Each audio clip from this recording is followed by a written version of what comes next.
particular normative or prescriptive stance. Now, it's quite difficult for people to always appreciate that or to handle it, because populism does have such a stance, and it's often a very attractive one. One of its best statements by a contemporary of mine, Gavin Williams, who's just retired from Oxford, he wrote an article called "Taking the Part of Peasants." It was completely prescriptive, and very often when the term peasant or small farmer is used, it has that prescriptive charge. These are the good guys. And I'm not saying, no, they're not. I'm saying, wait a minute, let's stand back and see how we can analyze this in an intellectually more satisfactory way.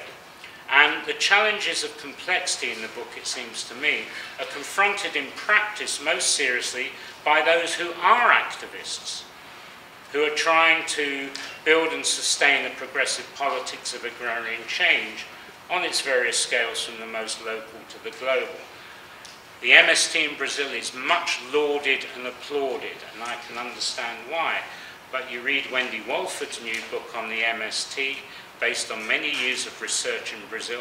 Sympathetic research certainly shows it ain't as simple as that, and that there are very many different social and class elements within the MST itself. So I say at the very end, some appealing slogans and the list of heroes and villains, good guys and bad guys, are hardly sufficient. Activist movements need an effective analysis of the complex and contradictory social realities they seek to transform.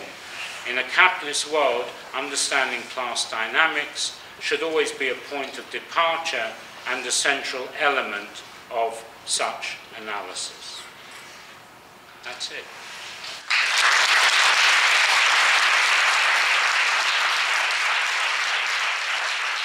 Questions? We have time for some questions. Michaela's got the first one.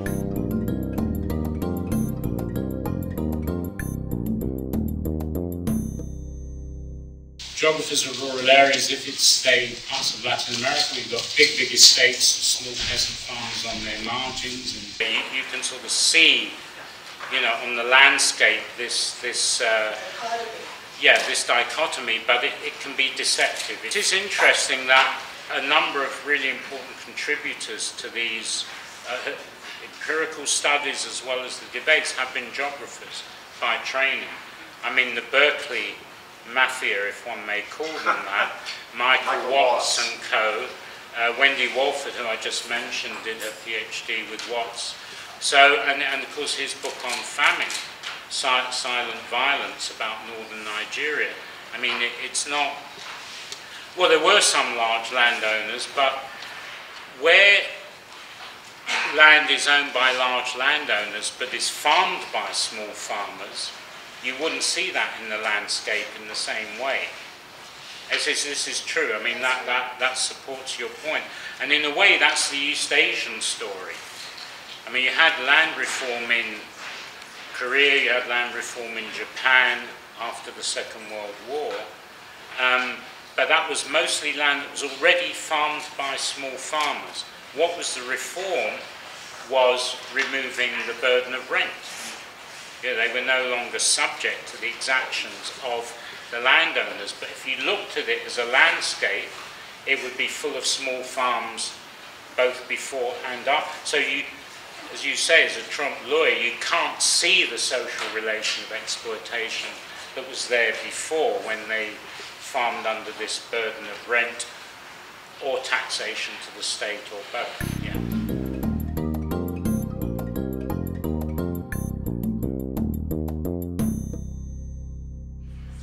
No.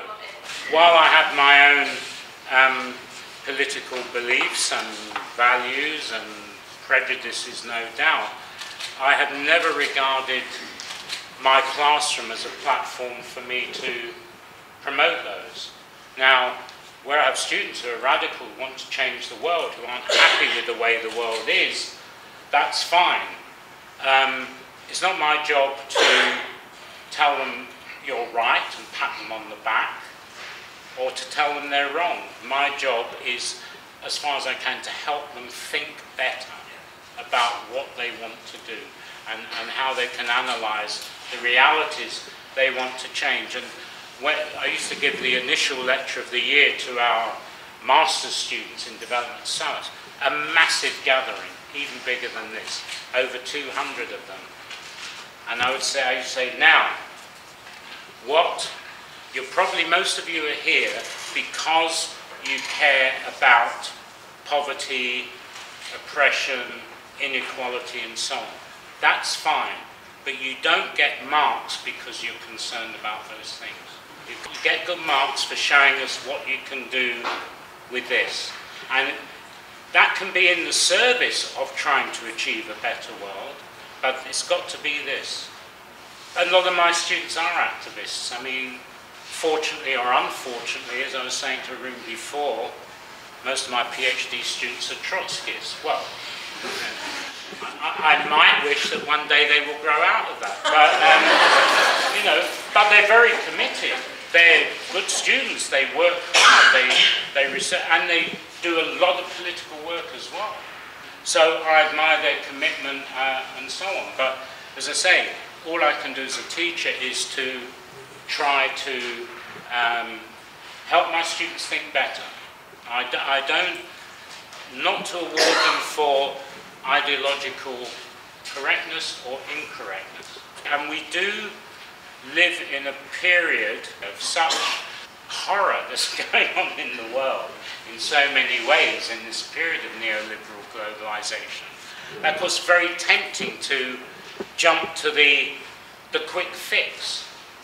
You know, on the radical side as well, we're bombarded with notions of quick fix from the powers that be.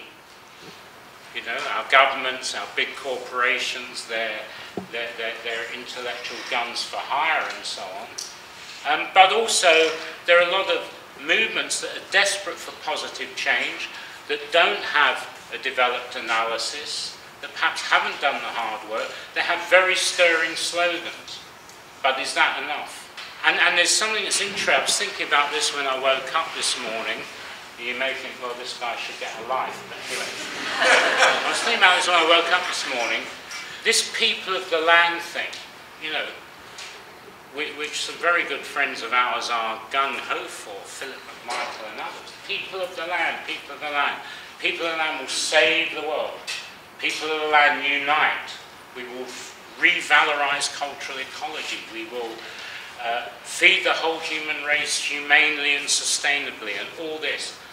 And I'm hearing an echo, because it's part of my own background, the international proletariat will do this, will achieve this. And it's striking to me how this kind of people of the land, or other populist essences, if you like, has kind of replaced the international proletariat as this kind of, you know, the universal saviour of the human race.